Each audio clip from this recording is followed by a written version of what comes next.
بسم الله الرحمن الرحیم. خواهران عزیز، امروز رسیدیم به سوره قارعه. این سوره شروع می شود با کلمه القارعه و ما القارعه. قارعه یکی از نام های روز قیامت است، مانند الغاشیه یا واقعه یا حقه.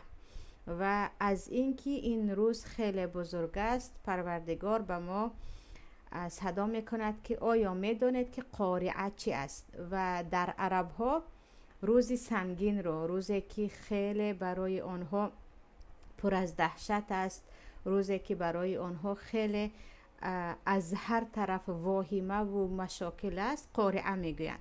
و روز قیامت هم یکی از نامهایش قارعه می باشد، برای آنکه آن روز مردم در دهشت می شوند و آن روز روزی است که مردم آرامش ندارند و هرچی از مصیبت های در روی زمین باشد هم در روز قیامت آن مصیبت هیچ چیز نمی نماید، چون آن روز از روزهایی چی هست، دهشتی هست، علل خصوص برای کفار. الله میگوید القارعه، یعنی روزی پر از دهشت و روزی پر از مصائب برای کفار. القارعه، ما القارعه، چیست آن قارعه؟ و ما ادراک ما القارعه، و تو از کجا میدانی که قارعه چی است؟ و در دوامش بیان میکند که یوم یکون الناس کالفراش المبثوث، آن روز میبینی که مردم مانندی پروانه یا شاهپرک میگوییم، مانند شاهپرک های در هر طرف پهن شده جدا جدا در دویش هستند. در آیت دیگر آمده است که انهم جراد منتشر، مانند ملخ‌هایی که در هر کجا پراکنده با یک سیله بزرگ میگردند. و خواهران عزیز، مثال هایی که الله در قرآن میزند زیادیش با چیزهایی که در همان وقت مردم آن را خوبتر میشناختند، مثل پرنده ها و ملخ و اینها. و الله میگوید آن روز میبینی که مردم، یعنی این مردم زیاد، از شدت و از ترس و از حیرتشان به هر کجا مانند پرنده ها یا گفته مانند پروانه های پراکنده در شتاب هستند و دوادو دارند. و تکون الجبال کالعهن المنفوش، و این کوه هایی که امروز میبینی که کسی قدرت ندارد این کوه ها را بیجا کند، کسی قدرت ندارد این کوه ها را پاره سازد، آن روز باشد مانندی صوف. گفته میگویند پشم حیوان را که وقتی شما یک مقدارش را به دست گرفته، چه از گوسفند باشد چه از بز باشد، یک مقداری کمش را گرفته پرواز کرده می رود، یک چیزی بیقدر و خیلی چی است، بی وزن است، پریده می رود. این کوه ها با آن همه بزرگی در شدت آن روز چی می شوند؟ مانندی همان صوف ها یا پاره از پشم حیوان پریده می گردند.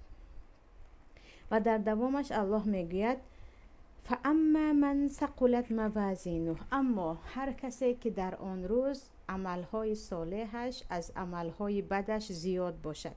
ثقلت موازین یعنی در میزان برکشیدن عملهای صالح او بالاتر باشد و عملهای بدی او یا گناههای او پایانتر باشد. یا میتوانیم بگوییم اگر در نامه اعمالی که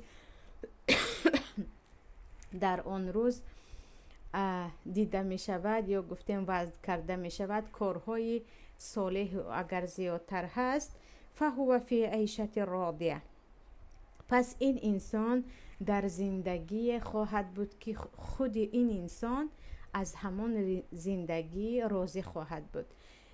درباره عملها خیلی که در احادیث هم آمده است، عملهای انسان در روز قیامت وزن کرده می شود، برکشیده می شود و شکل میزان و چگونگی میزان از غیبیات هست که این را خودی پروردگار می داند که چگونه آن را به ما بر می کشد و ما باید یقین بدانیم که عملهای صالح ما و گناههای ما در آن روز وزن کرده می شود.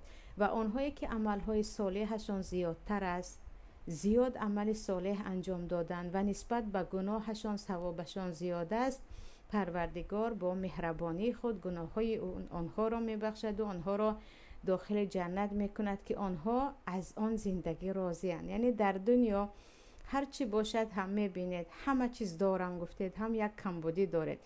100% یگان انسانی که از حیاتش کلا راضی باشد، هم از سلامتیش، هم از پول و مالش، هم از جای زیستش، هم از خویش و تبارش پیدا نمی شود. اما حیاتی که پروردگار در جنت برای بنده هایش آماده کرده است، شما در آنجا راضیه مرضیه راضی خواهد شد و میگوید به پروردگار که من از آن چیزی که به من دادی راضی هستم. فهو فی عیشت راضیه و اما من خفت موازینه، و اما آنهایی که گناهشان از ثوابشان زیاد است، یعنی آنها اینقدر گناهی زیاد کردن که ثوابهای آنها تقریبا وزن ندارد. از همین آیت خواهران عزیز می توانیم دلیل بگیریم که انسانهای گناهگار هم بعضا کارهای خوب دارند. یعنی بعضی انسانهایی هستند که گناهگارند، کافر هستند یا گفتیم فاسق هستند، اما بعضی عملهای خوب دارند. برای همین پروردگار چی میگوید؟ فاما من خفت موازینه، اما آنهایی که عملهای ثوابشان کمتر است، سبکتر است، اما گناههای زیاد دارند، فامه هاویه، پس او خواهد در افتاد، یعنی او افتیده می شود به هاویه. هاویه یکی از نامهای جهنم می باشد، یکی از نامهای جهنم می باشد. و او چی می شود؟ به خاطر اینکه گناهی زیاد داشت و تقریبا به عملهای صالح اهمیت نمیداد، داخل جهنم می شود. درباره اینکه انسان‌های مؤمنه که ثوابشان هم هست، گناهشان زیادتر است، آنها حالشان چی می شود؟ در یادتان باشد در درس عقیده گفته گذشته بودیم که مؤمنان پرگناه را الله اگر خواهد می بخشد، که بخشیدن در حکم او است، در دست او هست. اگر خواهد آنها را نمی بخشد و آنها به قدر گناهایشان در دوزخ می سوزند. بعداً پس از سالهای دراز، بعد از اینکه به قدر گناه خود سوختند و جزای گناهشان را دیدند، داخل جنت می شوند. و الله می گوید فامه هاویه و ما ادراک ما هی، یعنی تو از کجا می دانی که اون هاویه چی هست؟ از کجا می دانی اون چی هست؟ نار حامیه، آتش سوزانه هست. و پیامبر صلی الله علیه و سلم در یک چند حدیث آمدگی است در همین مسئله خواهران عزیز، حدیث هایی که با اسناد صحیح هم هست که میگویند آتشی که امروز شما در دنیا از آن استفاده میکنید، چند تای آن در مسند امام احمد است. این حدیث ها بعضیش در سنن ترمذی هم آمده است که پیامبر صلی الله علیه و سلم میگویند آتشی که همین در دنیا شما استفادهش میکنید، یعنی آتشی که شما به چشمانتان در دنیا میبینید، از 70 قسم یک قسم از آتش جهنم است. پروردگار یکایک شمایان را و خود بنده را از آتش دوزخ نجات دهد. اللهم اجرنا من النار، با رحمت و با مهربانیش و موفق کند که از بنده های اهل جنت باشیم. پیامبر صلی الله علیه و سلم میگویند آتش جهنم 69%، یعنی اگر آتش را تقسیم کنیم 70 باشد، یک قسمش را الله به زمین فرستاد، 69 قسمی آن را در دوزخ نگه داشت. یعنی آتشی که امروز میدانید که یعنی یکی از بلاهای یا گفتیم دردهای بی‌درمان سوزش است. یک نفر مثلا یک مقداری کمی بدنش اگر سوزد هم او خیلی تیز میمیرد، یا علل خصوص از شکم بالا باشد یا از 3% زیادی بدنش بسوزد. یعنی خیلی کم آنهایی هستند که با سوزش در دنیا نجات یافته باشند. یعنی آتش یکی از سلاح‌های خیلی خیلی چه است؟ نابود کننده است. و پیامبر صلی الله علیه و سلم میگویند آتشی که در دنیا هست آن آتشی در آخرت بوده نه.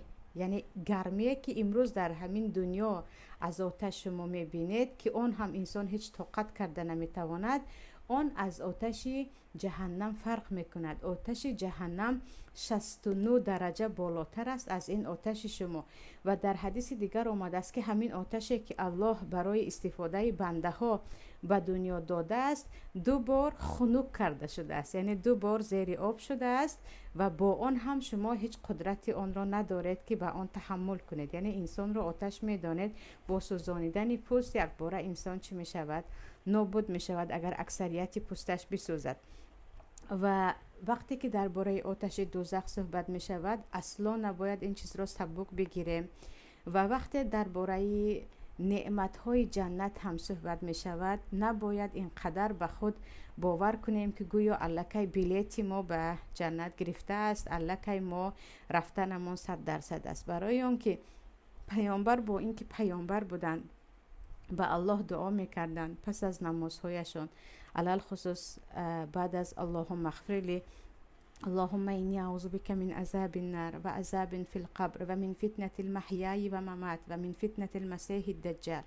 پروردگارا من از تو از عذاب قبر و از عذاب دوزخ پناه میبرم، از فتنه های در دنیا بوده و از فتنه های پس از مرگ پناه میبرم و از فتنه دجال پناه میبرم. یعنی با پیامبریشون پیامبر از دوزخ پناه میبردن. با پیامبریشون پیامبر صلی الله علیه و سلم اگرچه الله میگوید لیغفر لک ما تقدم من ذنبک و ما تأخر، پروردگار گناه های پیشتره و حاضره بعدی تو را بخشیده است، باز همچی میگفتن اللهم انی اسألک الجنت و رضاک، من هم جنت تو را هم رضاگی تو را میپرسم. یعنی در مسئله جنت و دوزخ خیلی که پیشتر هم گفتیم مؤمن باید همیشه امید به جنت داشته باشد و ترس از دوزخ. و یکی از مشکلی یا گفتیم یکی از سوال هایی که خود بنده زیاد ناراحت میشوم، خواهرانی که زیاد میپرسند که در دوزخ یا ببخشید در جنت من به شوهرم میشوم یا نه، مثلا شوهر 3 زن دارد با کدامش میشود؟ گویا که الکی تو شوهرت بلیت دارد به جنت، الکی همه چیز گذشت، عذاب قبر گذشت، عذاب های پیران ساله گذشت، الکی روز قیامت مشکلی هایش پسی سر شد که مایان اینقدر به خود امید داریم یا ببخشید اینقدر مغروریم که درباره زن و شوهری در جنت میپرسیم که یعنی بجای این کاش کارهایی را پرسیم که ما را به جنت ببرد، دعاهایی را پرسیم که زیاد ورد زبان کنیم و الله ما را ببخشد. و از عذاب روز قیامت که آن روز را الله القارعه گفت، الحقه گفت، روزهای پر از دهشت و پر از وهم است. الله ما را از آن روز نجات دهد که آن روز روز آسان نیست که حتی صحابه هایی که مبشر به جنت بودن، پیامبر گفته بودن که تو از اهل جنت هستی، باز هم از ترس دوزخ و از ترس فتنه قبر گریه داشتند و به الله التجا میکردند که غضبت را از ما دور کن و ما را داخل جنت کن. و درباره این سوره قارعه بود. وقتی آمدیم سوره عادیات، خواهران عزیز، سوره عادیات شروع می شود با قسم پروردگار و در یادتان باشد گفته بودیم که الله به هر چی خواهد قسم می خورد. الله صاحب همه چیز است، الله خالق همه چیز است، سید همه چیز است. به چی خواهد قسم می خورد؟ به کدام مخلوقاتش خواهد قسم می خورد؟ حتی با ذات خودش هم، با بزرگی خودش هم قسم می خورد. لیکن ما بنده ها اگر قسم خوردیم باید فقط به الله قسم خوریم. و اینجا الله قسم می خورد. نام سوره عادیات هست. عادیات اسب های دونده، یعنی وقتی که اسب ها قدم می نهند مسافه بین قدم های اسب ها را عادیات می گویند. اسب های دونده که در زمان پیامبر صلی الله علیه و سلم اساساً جهاد با اسب می شد.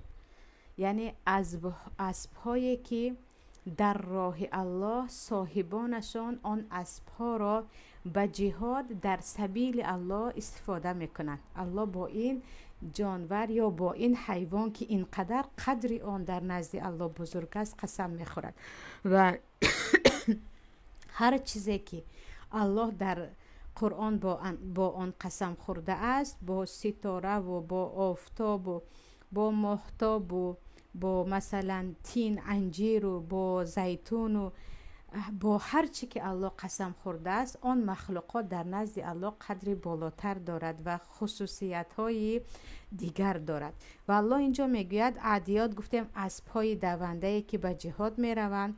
الله میگوید والعادیات ضبحا، قسم به نفسی اسب‌های دونده، قسم به نفسی اسب‌های دونده، یعنی وقتی اسب‌ها خیلی میدوند آنها نفسی خاصی خودشان رو دارن که در دیگر حیوان‌ها این نفس شنیده نمی‌شود. و با همین نفسی که اسب‌ها دویده، یعنی اسب‌ها رو خودشان که نه صاحبانشان در راه الله استفاده میکنند، به راه میبرایند، الله با آن قسم میخورد.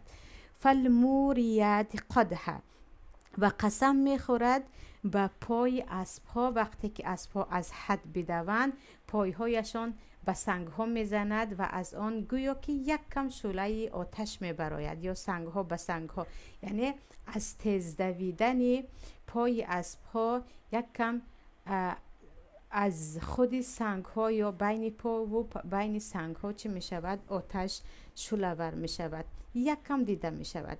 فالمغیرات صبح، و الله میگوید و قسم به اسب‌هایی که هنگام صبح، یعنی پگاه روزی بر وقت، آنها داخل میدان میشوند. و پیامبر صلی الله علیه و سلم وقتی به جنگ میرفتند یا گروه از مسلمان ها رو میفرستادند، میگفتند شما شب به راه برآیید تا صبح در نزدیکی همان شهر بایستید و وقتی صبح اگر اذان را نشنیدید دیگر حمله کنید. یعنی اساساً حمله هایی که البته یگان حمله را برای غارت و برای دزدی پیامبر شروع نکردن، همش برای دفاع بود یا اکثریتش برای آن بود که اون طرف الکی برای حمله کردن به مدینه و به طرف پیامبر صلی الله علیه و سلم آماده بود و پیامبر از آنها مثلا پیشتر رفته بودند که انشالله اگر در سیره یا زندگی نامه پیامبر خوانیم در آنجا به اذن الله یک به یک تمام جنگ هایی که پیامبر اشتراک کردن یا صحابه ها اشتراک کردن، غزوه و سرایا ها را میخوانیم.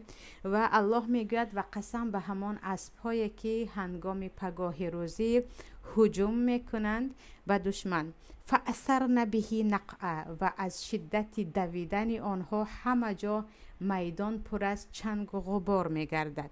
فوسطن به جمعه، و آن اسب‌هایی که نترسیده به داخل دشمن می‌درآیند.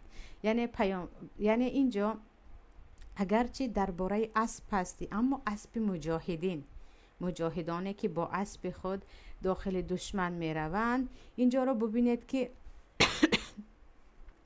پروردگار قسم میخورد با این حیوانی که صاحبش به خاطر الله با آن هنگام صبح با آن شدت دویدن داخل دشمن میشود و به دشمن هجوم میکند. اکنون هر یک قسمی که خورد جواب قسم هست. این قسم را برای چی خورد الله؟ در دوامش میگوید ان الانسان لربه لکنود، البته که انسان ناشکر است، یعنی ناسپاس است نسبت پروردگارش. معنای ناسپاس خواهران عزیز یک چند تا هست. یکی از این معناها این است که هر خیری که به او میرسد او میگوید از طرف خودم هست، من صاحب این خیرم، یا که این نعمت به من آمد برای اون که من به آن ارزنده هستم. و هر مصیبتی که به او میرسد میگوید این از طرف الله هست. یعنی کنود لکنود معنایش چی است؟ طبیعت انسانیت این است که ناشکر است به نعمتهای الله، نعمتهای الله را نادیده میگیرد. اما یک مصیبت کوچکی رسید دیگر میگوید فقط بالای سر من آمد، این بدترین روزها را فقط من میبینم. و این چونین خیر باز به دستش آمد اگر آن را هم از طرف الله نه و از طرف خودش میدونه. طبیعت انسان این گونه هست. و در سوره معارج بود که در دوامش الله میگوید الا المصلین، مگر بنده های نمازخوان حقیقی که خیر هم رسد میگویند از طرف الله هست، نعمت الله هست، مصیبت هم رسد میگویند از طرف الله هست و به این باید صبر کنیم. اما اکثریت انسان ها چگونه هستند؟ لربه لکنود، و پروردگار خود ناشکر هستند، نعمتهای الله را ندیده میگیرند. یعنی بعضا مشکلی سر ما می آید، بیماری، کمبغلی، مشکلی های عائلوی. عموما مشکلی وقتی سرمان می آید تمام بدبختی های خود را می شماریم. این روز رو هم دیده بودم، این رو هم دیده بودم، این رو هم دیده بودم و فکر میکنیم از ما بدبختر کسی وجود ندارد. اما یکی اگر فکر کنیم که چقدر نعمت های رو هم الله به ما داده است، از نعمت سلامتی تا نعمت شکم سیری و تا نعمت فرزند و تا نعمت دیگر و دیگر، میبینید که چقدر انسان های هستند که این نعمت را ندارند. اما مشکلی در چی است؟ این است که ما اکثریت بجای آن که نعمت های الله را شماریم، مشکلی های من را یا گفتیم کمبودی هایی که در ما هست آن را می شماریم و متهم میکنیم تقدیر را، که تقدیر هم نویسندهش یا صاحب تقدیر الله هست. حتی در صحبت های بین خودمان، یعنی اکثریت صحبت هایی که بین هم داریم از مشکلی ها میگوییم، از کمبودی ها میگوییم و این بیخبر هستیم که غضب الله هست به بنده که این گونه ناشکر است و نعمت های الله را یک سو گذاشته همش کمبودی ها را می شمارد، یعنی مشکلی ها که مثل او گویا بدبخت کسی نیست. این یک ناشکری، ناسپاسی نسبتی که هست پروردگار است و الله میگه اکثر انسان ها این گونه هستند، نعمت های الله را فراموش میکنند، عموما شکر نمیکنند به نعمت های داده من که اگر شکر کنند لا تحصوها شمریده نمی شود. اما مشکلی یا گفتیم کمبودی یا هر چیزی که نقصان آن است آن را می شمارند. و درباره همین کلمه لکنود پیامبر صلی الله علیه وسلم اگرچه در حدیث یک کم چی هست در اسنادش ضعیفی هست، ولی پیامبر صلی الله علیه وسلم میگن آیا میدانید بدترین انسان ها که هستند آنها انسان های کنود هستند.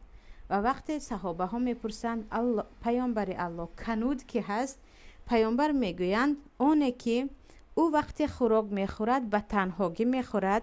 الکنود الذی یأکل وحده و یضرب عبده و یمنع رفده. کنود یعنی بدترین انسان همان انسانی هست که او تک و تنها میخورد، یعنی وقتی خوراک میخورد کسی را به آن خوراک شریک نمی کند. نادیدش میگویم اینها رو چی میگویم؟ یعنی انسان هایی که از بدترین صفت است میگوین پیامبر که تو وقتی چیزی میخوری نمیخوای کسی به تو شریک شود، تو تنها آن را پنهانی میخوری.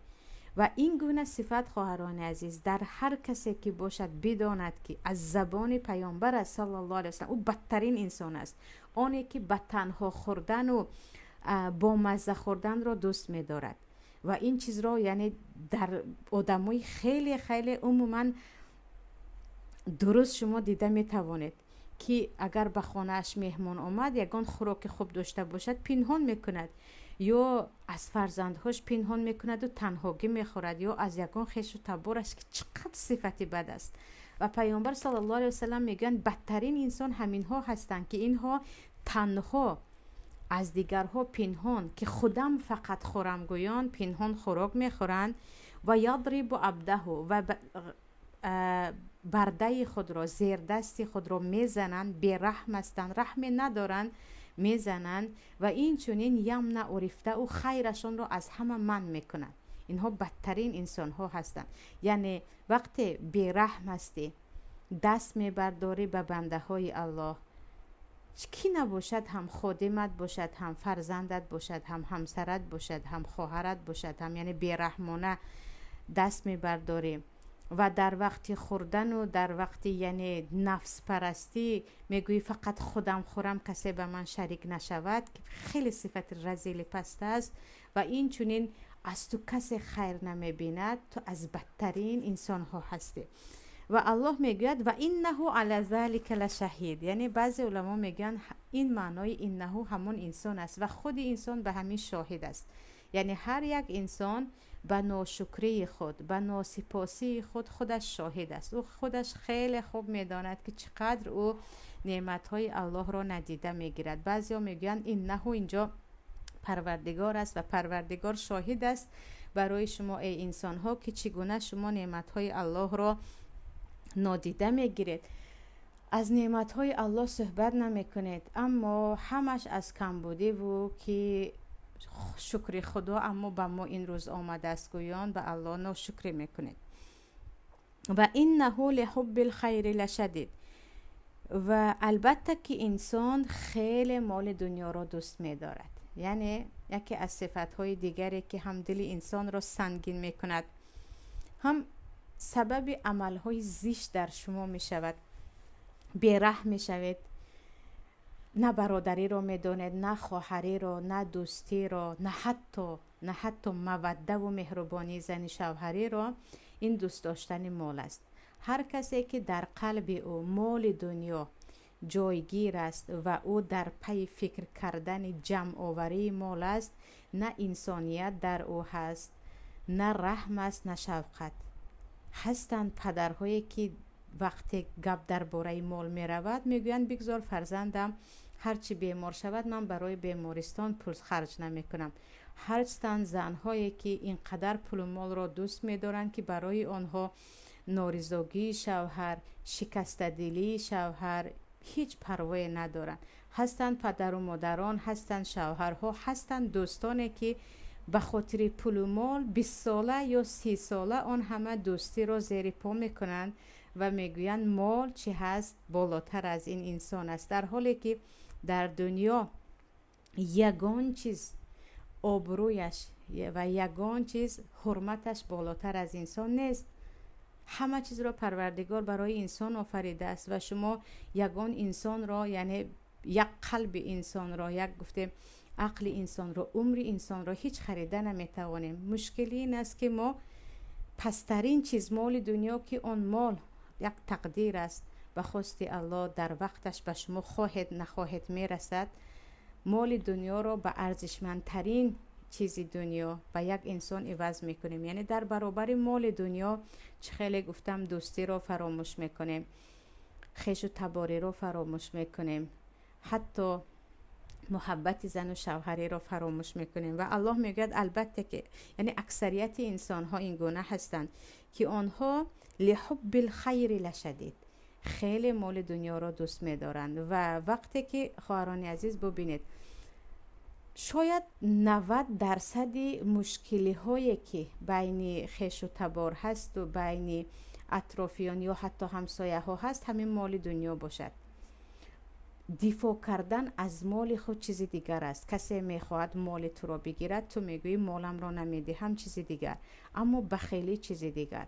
به خاطر مال آدمگری را فراموش کردن چیز دیگر. به یک تین پول نگرفتن خواهر و برادر و به نرفتن، یعنی چقدرها هستند که به زیارت یکدیگر نمیروند به خاطر صرف نشدن مال.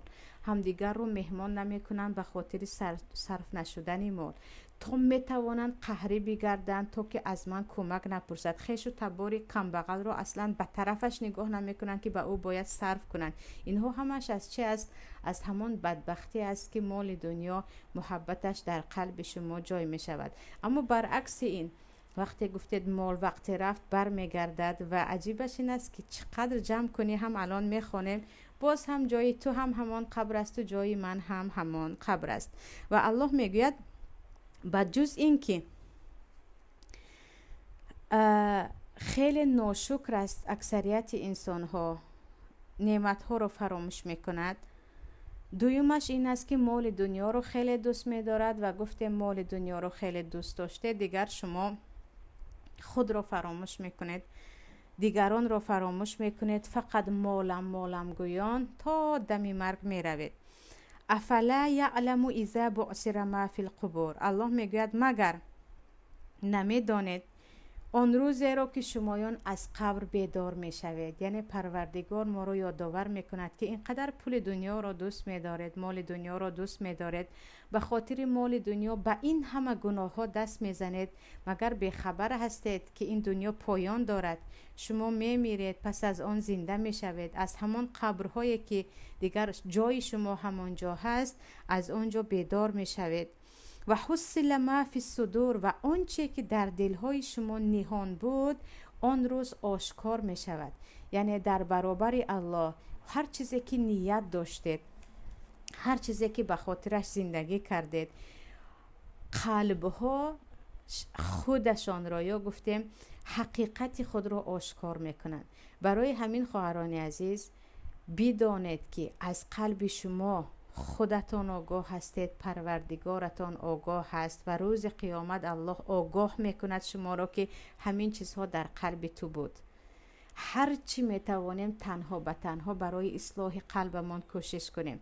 قلب همون جای وسوسه شیطان است. وقتی از ذکر الله خالی شد، شیطان آن را با وسوسه هایش، با 1001 فتنه هایش پر می سازد. یعنی جای ذکر الله یا جای گفتیم حقیقت را باطل می گیرد. تا می توانید برای اصلاح قلب خود شروع کنید. یعنی با قلب غیبت کردن هست، با قلب نیت های بد کردن هست، با قلب برای یک کاری گناه تصمیم گرفتن هست، با قلب چیزهای گذرانیدن هست که بعضیش حتی رفته رفته عملی می شود و از اینها الله با خبر است. یعنی وقتی که با قلب خود چیزهای را برای آینده نقشه می کشیم که آن گناه هست، آگاه باشید که الله از آن قلب ها آگاه هست و حتی فرشته هایی که در کتف ما هستند از نیت های بد و از نیت های نیک ما آگاه هستند. و حصل ما فی الصدور، و الله چی میگوید؟ آنچه در قلب ها هست آن روز آشکار خواهد شد. این ربهم بهم یومئذ لخبیر، و البته پروردگارتان آن روز از حال شما با خبر می شود و به نیکی های شما در آن روز جزا می دهد، یا گفته مکافات می دهد، و به بدی های شما در آن روز جزا می دهد. یعنی وقتی در دنیا اینقدر مشغول جمع کردن مال هستید، اینقدر زبانتون به ناشکری همیشه مشغول است و این ندارم، آن ندارم، این کم بودی دارم، آن کم بودی دارم هست، به یاد آورید که زندگی فقط همین دنیا نیست. یعنی حیات شما فقط همین دنیای 2 روزه نیست. شما میمیرید، اون پس از مردن هم شاید 1000 و 2000 و 3000 سال گذرد. بعد از این هم زنده شدن پس از مرگ است و شما در همین کوتاه‌ترین مدتی که الله یک فرصت کوچک آن هم عمر به ما داده است از آنها پرسیده می شوید.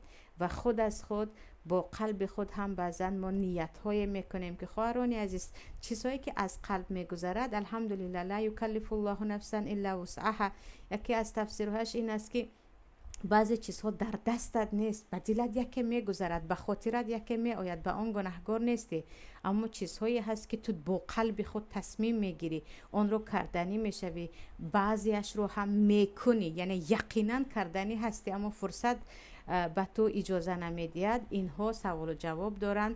برای همین بدونیم که از این قلب ما که ما خودمون گمان میکنیم کسی نمیداند، هرچی بگذرد الله هم با خبر است و روز قیامت در نزد الله با قلب‌های سیاه خود یا آلوده خود نباید شرمنده گردیم. این بود سوره عادیات که پروردگار قسم یاد کرد با اسب‌های مجاهدین که کاش همان مجاهدین زمان پیامبر برمیگشتند و امروز روزی که امت اسلام از بیچارگی دیده است و دست نمیدید، چون عزت مسلمان ها همیشه در جهاد است و این را کفار گرفتند و نامش را ترور ماندند و امروز میبینید که احوال مسلمان ها چه است. بعد از این الله به ما کی بودن ما را یادآور کرد که شما انسان ها همین گونه انسانید، مگر اینکه انسان هایی هستند که آنها در حقیقت ایمان یقین دارند و از این صفت ها پروردگار آنها را نجات داده است. و الله نصیب کرده باشد سوره زلزله را با بینه ان شاء الله درس دیگر میگذاریم. حالا میتوانید سوال ها را بدهید.